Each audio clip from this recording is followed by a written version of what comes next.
Sehemu ya kwanza. Mzee Omari alikuwa bilionea maarufu sana jijini, lakini utajiri wake ulimletea wasiwasi mkubwa moyoni. Alikuwa na mwana mmoja tu aitwaye Kelvin, kijana mwenye elimu nzuri, lakini aliyekuwa akizungukwa na wanawake waliovutiwa na pesa zao. Kila alipomleta msichana nyumbani, baba yake aliona wazi kuwa walikuwa wanapenda mali, si moyo wa mtoto wake. Hilo lilimkosesha usingizi. Siku moja, Omari alifanya uamuzi wa ajabu. Aliamua kujifanya maskini ili kumpata msichana wa kweli kwa mwanawe. Alimuita Kelvin na kumweleza mpango wake. Ingawa Kelvin alishangaa, alikubali kwa sababu alitaka penzi la dhati. Waliachana na maisha ya kifahari kwa muda na kuhamia kijiji kidogo ambako hakuna aliyewajua. Walijenga kibanda cha kawaida na kuanza kuishi maisha ya unyenyekevu. Kelvin alianza kufanya kazi za mikono kama kijana wa kawaida. Omari alijifanya kuwa baba maskini anayejitahidi tu. Ndani ya moyo wake alikuwa na matumaini kwamba mpango huu ungezaa matunda. Maisha ya kijijini hayakuwa rahisi kwa Kelvin ambaye alikuwa amezoea starehe. Alilazimika kuamka mapema kwenda shambani na wakati mwingine kubeba mizigo ili kupata pesa kidogo. Watu wa kijiji walimchukulia kama kijana wa kawaida asiye na chochote. Siku moja, alipokuwa akifanya kazi sokoni, alikutana na msichana aitwaye Amina. Amina alikuwa mnyenyekevu, mwenye bidii na mwenye moyo wa kusaidia wengine.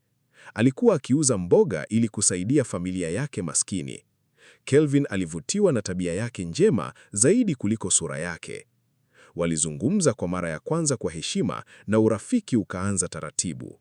Amina hakujua chochote kuhusu maisha halisi ya Kelvin. Kwake alikuwa ni kijana wa kawaida tu anayepambana na maisha kama yeye. Kelvin alianza kutumia muda mwingi karibu na Amina. Kila siku alijifunza kitu kipya kuhusu moyo wa msichana huyo.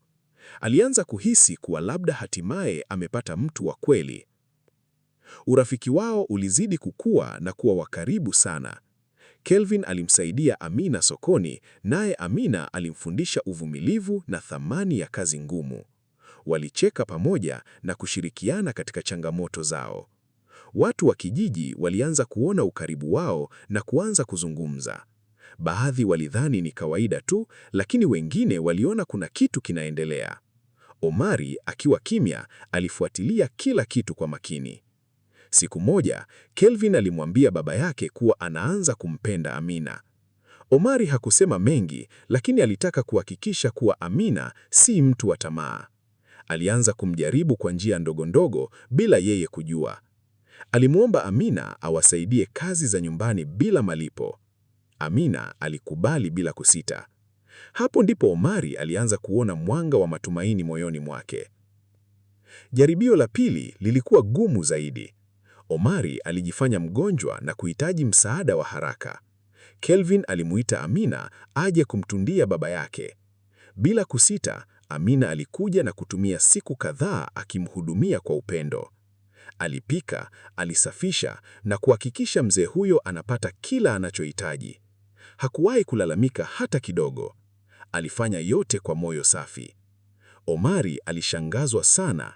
Hakuwahi kuona msichana mwenye moyo wa namna hiyo.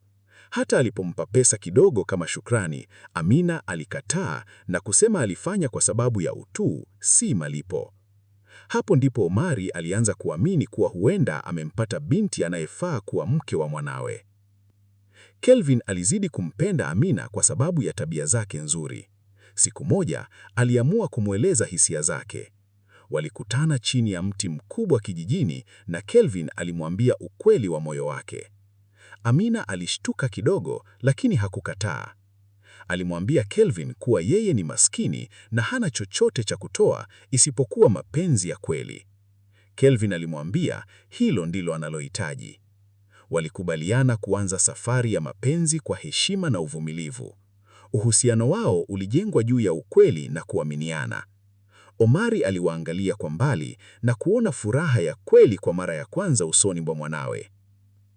Hata hivyo, changamoto zilianza kuonekana. Baadhi ya watu kijijini walimwambia Amina kuwa Kelvin hana maisha mazuri na hawezi kumsaidia baadaye. Walimshawishi aachane naye. Amina alisikitika, lakini hakubadilika.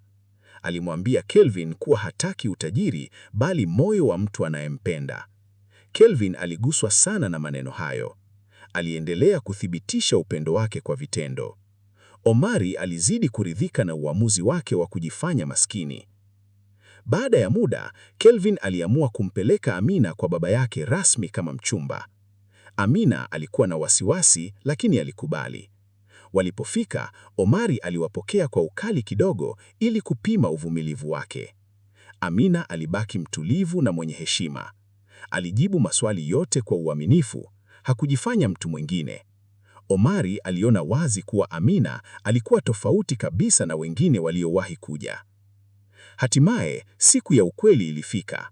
Omari aliwaambia wakae chini na kuanza kueleza siri yake. Aliwaambia kuwa yeye si maskini, bali ni bilionea tajiri sana.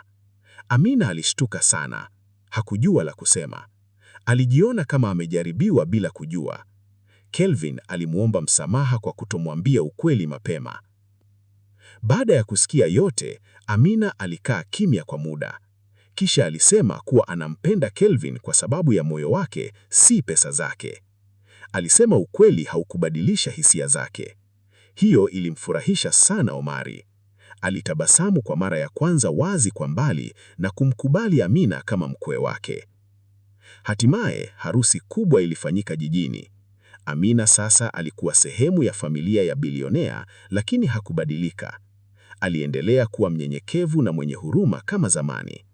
Omari alifurahia kuona mwanawe akiwa na furaha ya kweli.